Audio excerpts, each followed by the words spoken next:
Everybody good sound-wise?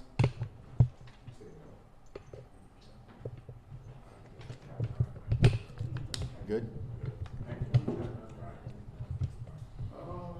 don't understand what I did wrong now. I had the opposite way it was supposed to go. Oh. It's kind of the story of my life. Well, I have the Opposite way of things are supposed to go.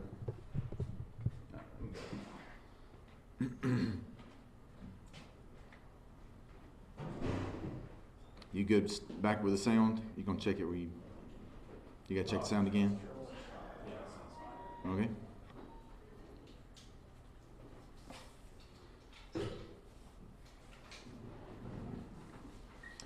I'm gonna let my chief deputy do the he's a lot like Lieutenant Long from the other day. He's not like him.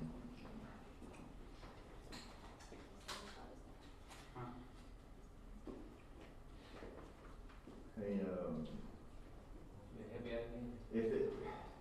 if he sits, if I have that deputy sit right, Deputy Moore sits right here, is that gonna be anybody's way? No, that should be fine. Yeah, just kind of watch it because it might, like, if it does that thing where it says finish, don't touch it. The other day it did it all. It's just some guy who can't stand it kept saying I was muting it. Yeah. Hey, come on, mate. Y'all ready? Yep. Am I ready? All right, go ahead.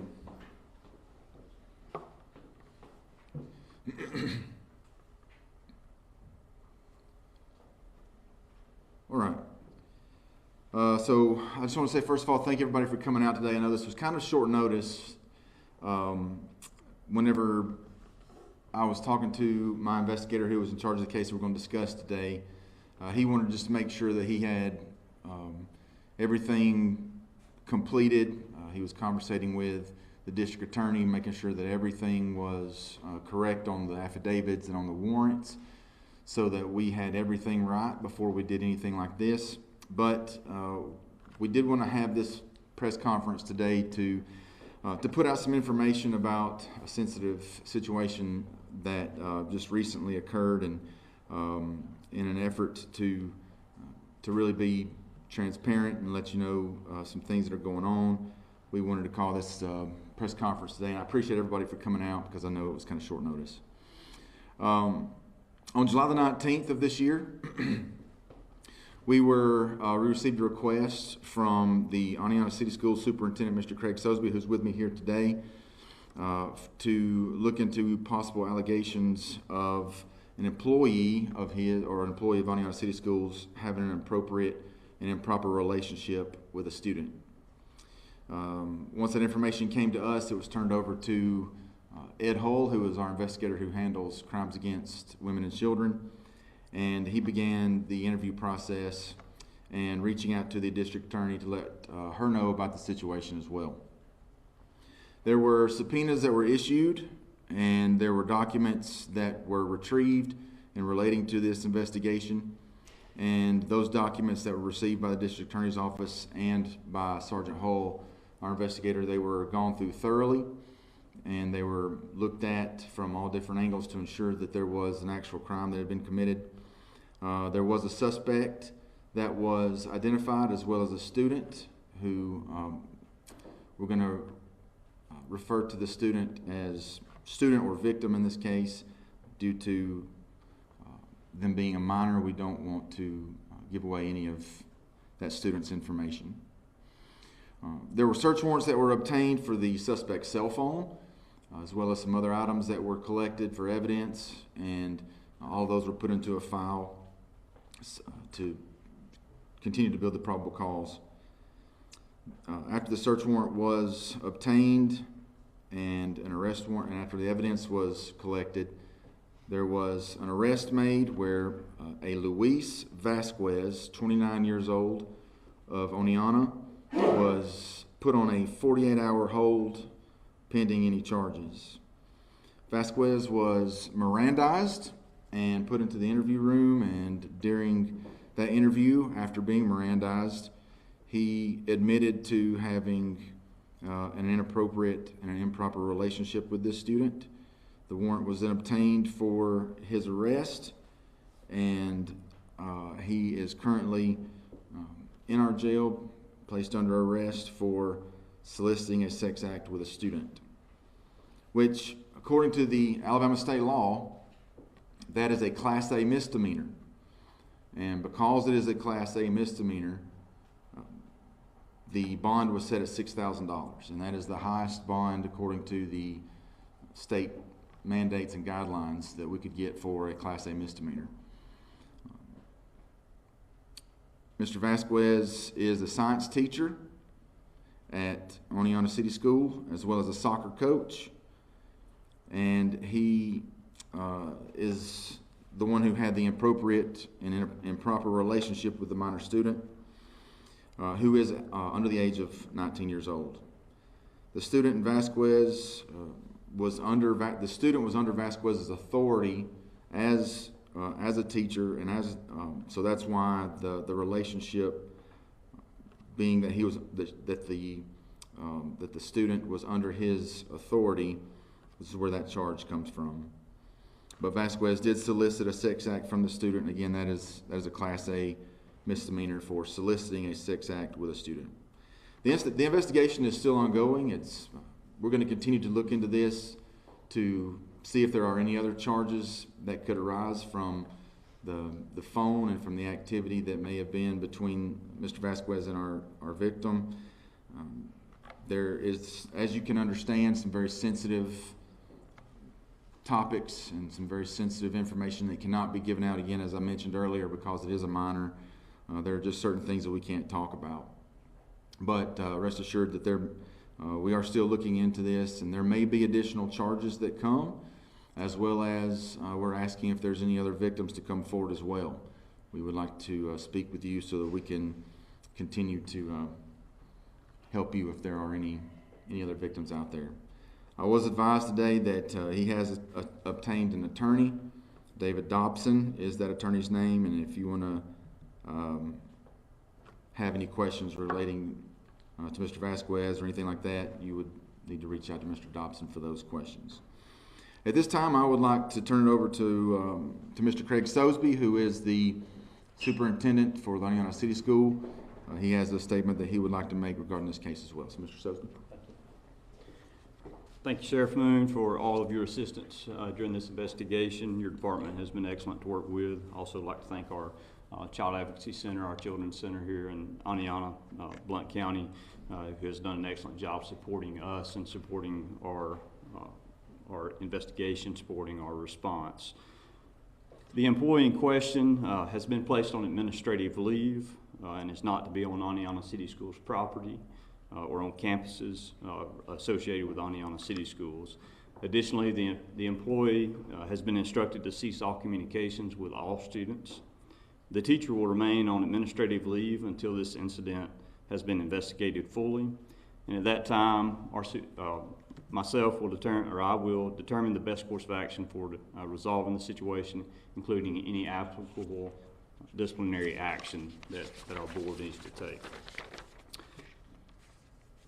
This is frustrating because at this time of year, we are preparing for back-to-school events. Our school starts tomorrow, so we have put a lot of work into preparing our building. We've washed buses, we've went through trainings, we've went through all types of things to prepare for a great school year. And so it's frustrating to have to be dealing with something like this at a time that's normally full of excitement and normal back-to-school excitement. So we have received information. As soon as we received the information and the tips, we immediately contacted law enforcement, and I appreciate law enforcement quickly getting involved. I would also like to thank the individual that made the report, the initial report. That was a confidential report. I can't stress enough how important seeing something and saying something is, because our student safety is paramount to us, and we appreciate the individual who made the report. Mental health supports are in place for anyone involved and any needs that may arise as the school year begins. We're shocked by this because every teacher, when they are hired, they go through background checks, We also have annual trainings that address this exactly. They're yearly trainings that every employee goes through. In our new teacher training, faculty meetings, and coaches meetings, we discuss maintaining the correct teacher-student rapport, along with appropriate ways of communicating with our students. We're very disappointed, heartbroken, because our school is full of trustworthy, hardworking teachers and staff who are excited to start a new year. We intend to deal with this head-on, being as transparent as possible. We have been fully cooperating with the Sheriff's Office and working alongside them and our Children's Center. We're ready to open school tomorrow, regardless, and the staff is eager and prepared to see the students, so I'm looking forward to getting the school year started and moving on from this. I want to thank our local law enforcement as well as our local Children's Center for their support and guidance during this time. And as Superintendent, just want to let you know that I will not tolerate this type of behavior out of our employees, and look forward to seeing law enforcement handle this as quickly and strictly, firmly as possible. Thank you. You know, what I have found through the last, thank you, Mr. Sosby. I do appreciate you coming out today and addressing this. You know, one of the things what I was going to say is I found is there's a lot of times that people want to accuse administrators and above and things when stuff like this happens. You know, they do a thorough background check. My wife is a teacher for the city of Oneonta, and she has had multiple trainings and background checks and gone through things to prove that she can be on that campus to do the most important thing that any of us can really think of, and that's teach our young people. And so I appreciate the fact that Mr. Sosby, you and the Board of Education do such a good job of doing that, as well as the Blount County Board of Education and Rodney Green and what they do at Blount County. But you know, what I've seen is that relating to that is, you know, you can't control what your employees do. When you have as many employees as Mr. Sosby and the city of Oneonta has, as many employees as we have, you know, you can train, and you can background check, and you can background track, and you can go deep, and you can dive into their past. But no matter how clean their past is, and no matter how everything pans out, people still every day make poor decisions. And so I just wanted to say all that to say Mr. Sosby has done the right thing. When he got the word that this was going on, he immediately reached out. The city of Oneonta, they have a fantastic police department as well. Whenever they had gotten some information, and they just, because of Sergeant Hull, who works for me as an investigator here, that's what he specializes in. He deals solely with crimes against women and children. So they even said, hey, you know, Ed reached out to them. They talked, and they said, because that is your expertise and because of what you do, we'd appreciate you just going ahead and handling that. And that's what he did.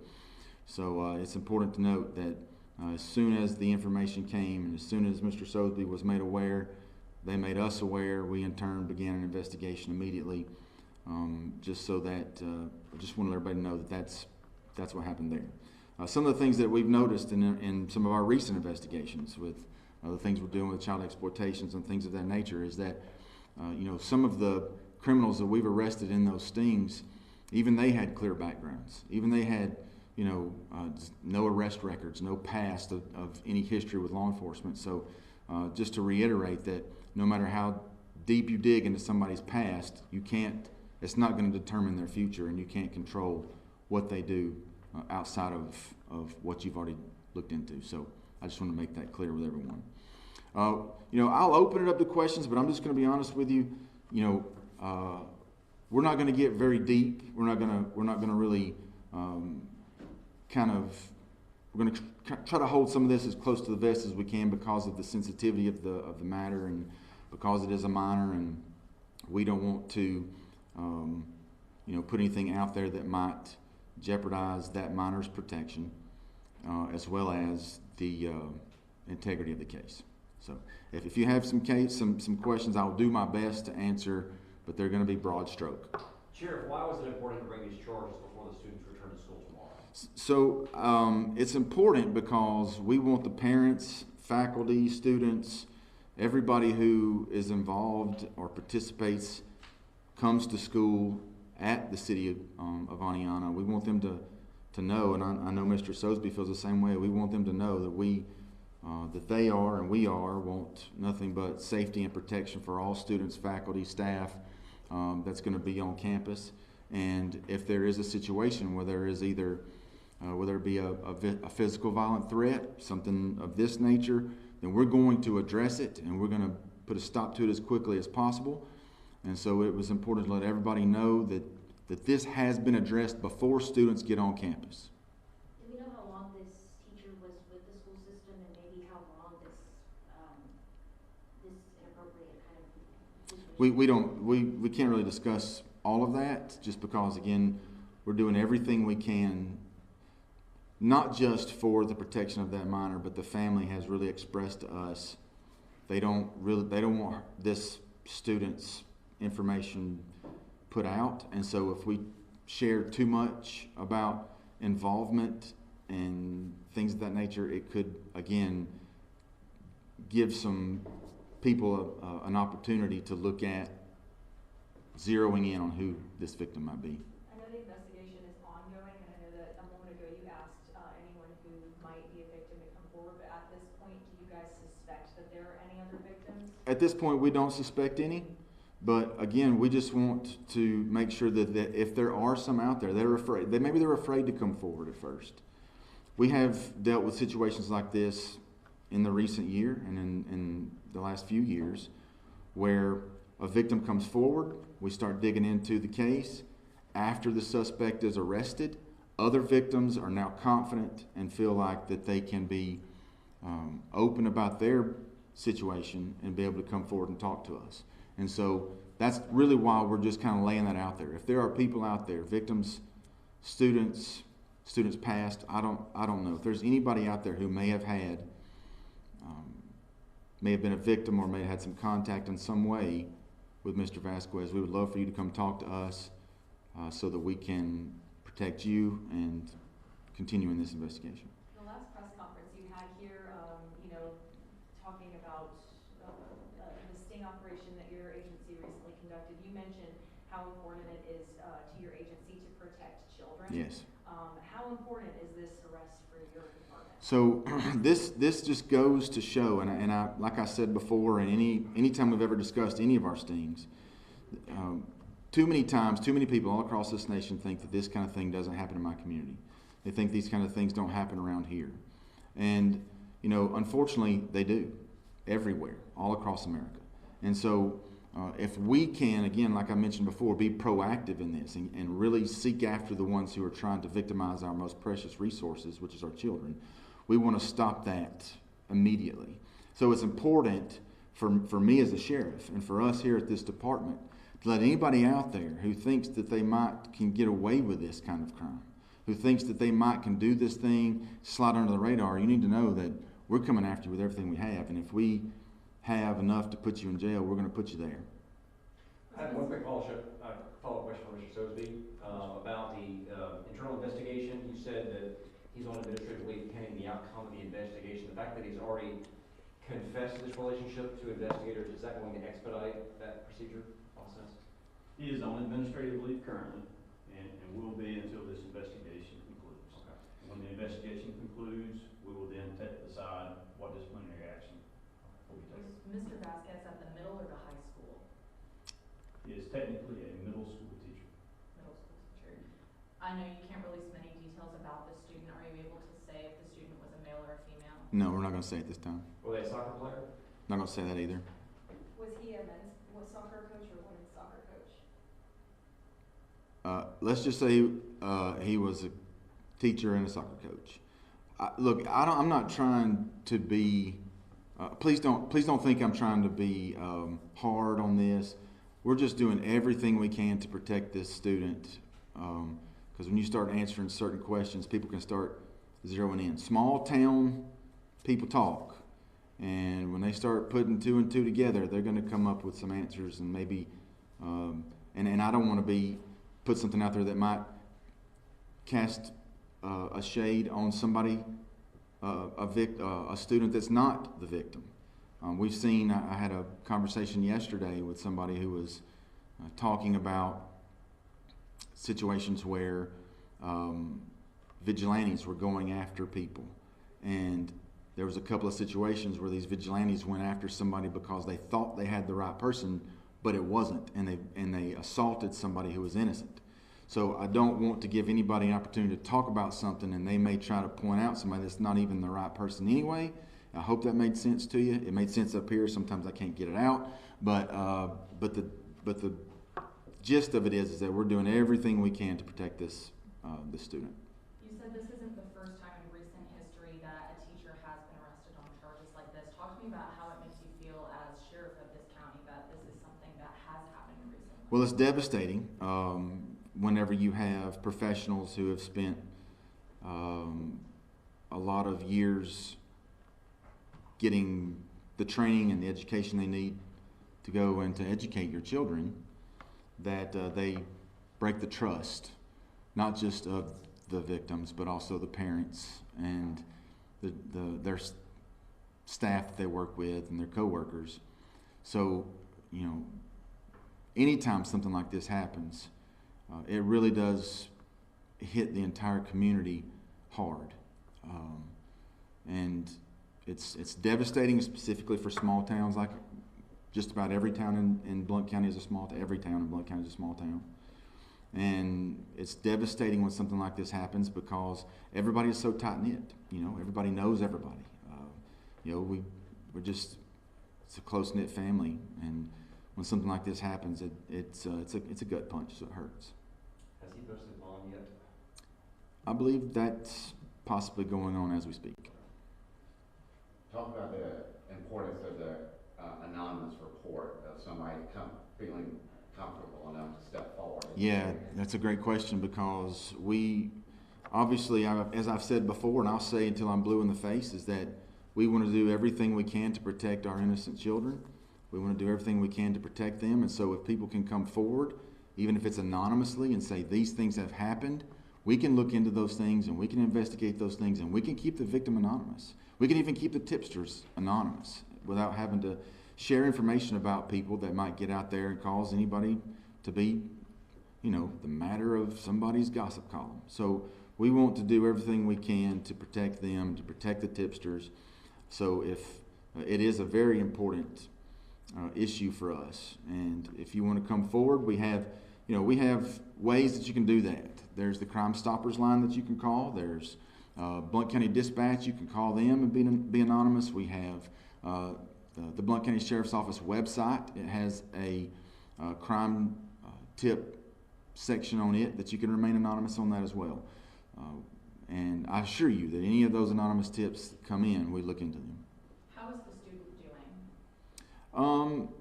They're doing as well as can be expected. Thankfully, the investigation was launched soon enough that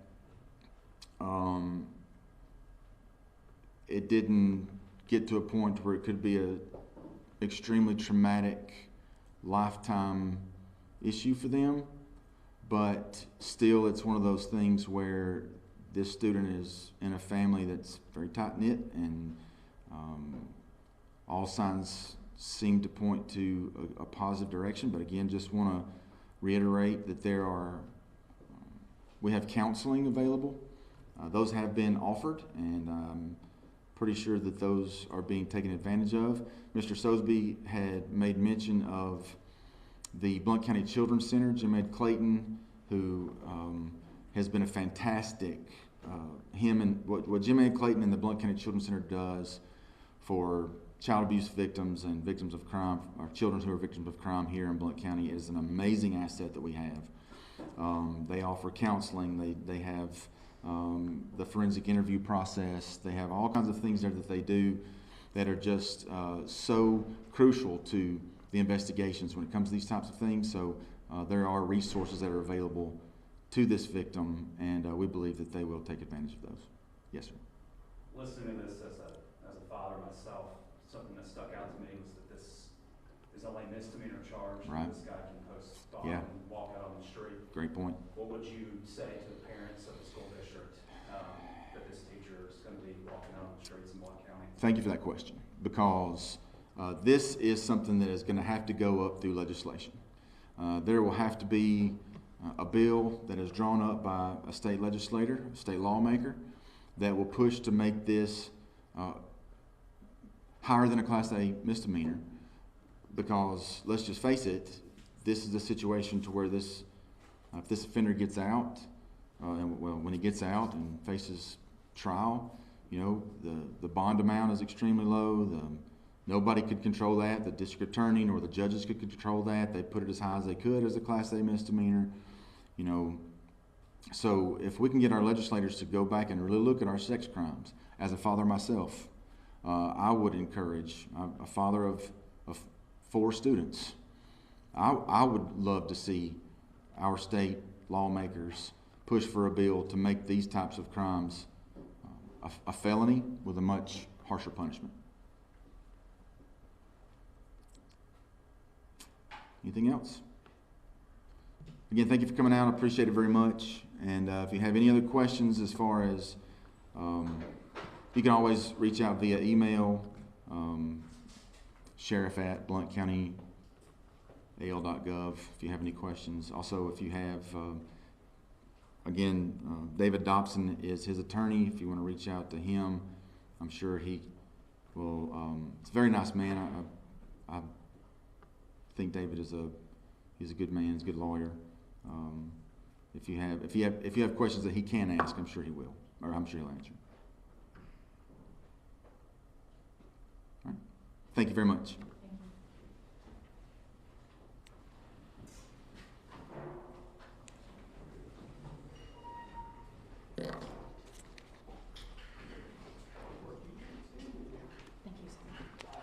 Good to see y'all again. Sorry.